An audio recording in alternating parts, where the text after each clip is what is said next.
All right, let's dive into one of the most baffling and, let's be honest, kind of uncomfortable stories in the Gospels. The time Jesus cursed a fig tree. Yeah? On the surface, it just seems so strange, maybe even a little petty. But, as we're about to see, there's an absolutely profound lesson hiding in plain sight. So here's the question that has puzzled people for literally centuries. Why this intense, furious reaction to a tree? It just feels so out of character. For a lot of people, this isn't just a confusing little story. It's a genuine stumbling block. And look, this isn't just a modern hang-up. The famous philosopher Bertrand Russell pointed to this exact incident as a reason he couldn't get on board with Christianity. He called it an act of vindictive fury. So how are we supposed to make sense of this? Was Jesus just, hangry? The story itself is actually really short and sharp.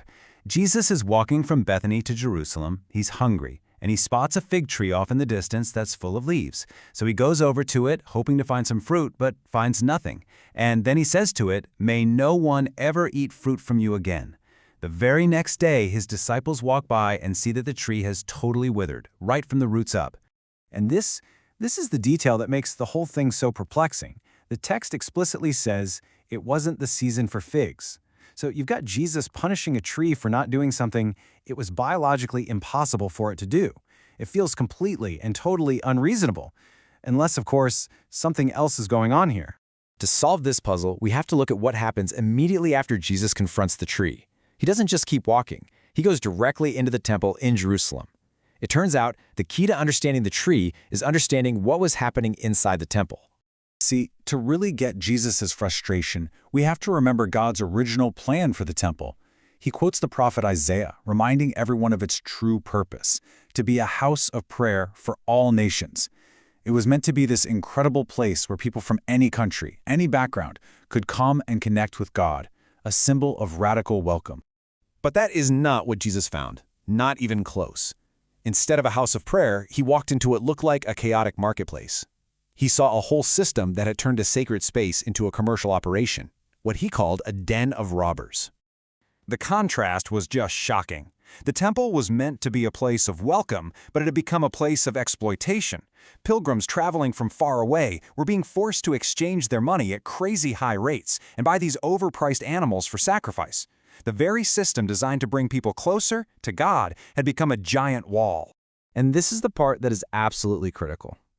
All this buying and selling, it wasn't tucked away in some back corner. No, it was set up in the court of the Gentiles, the one and only area where non-Jews were allowed to come and worship. The very people the temple was supposed to be welcoming were being physically and spiritually blocked from doing so.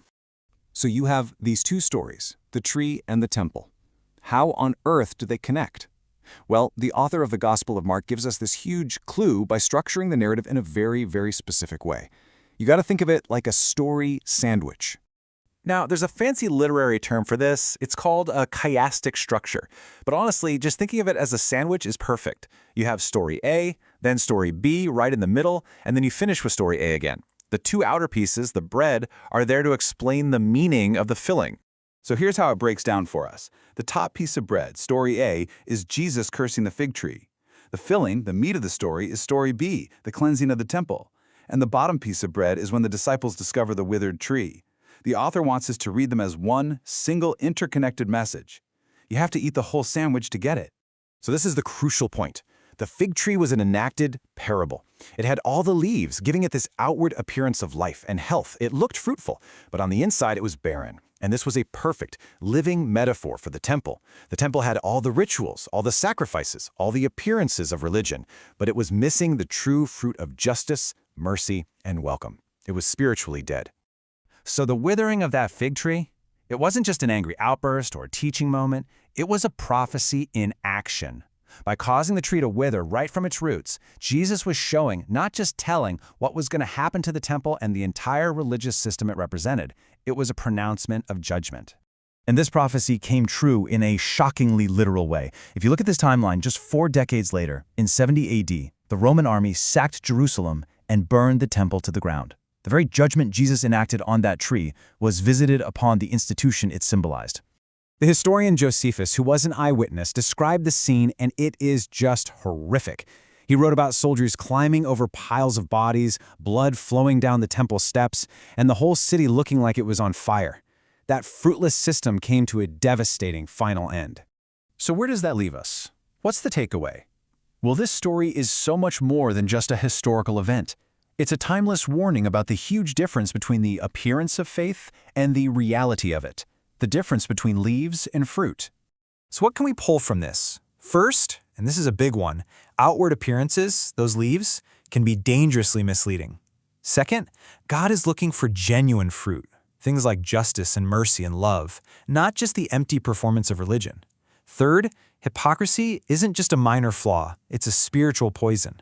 And finally, true worship should be about breaking down walls so people can find God, not building them up.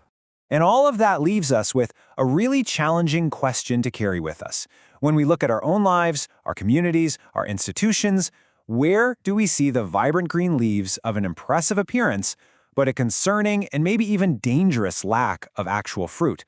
It's the question this strange little story about a fig tree was always meant to ask.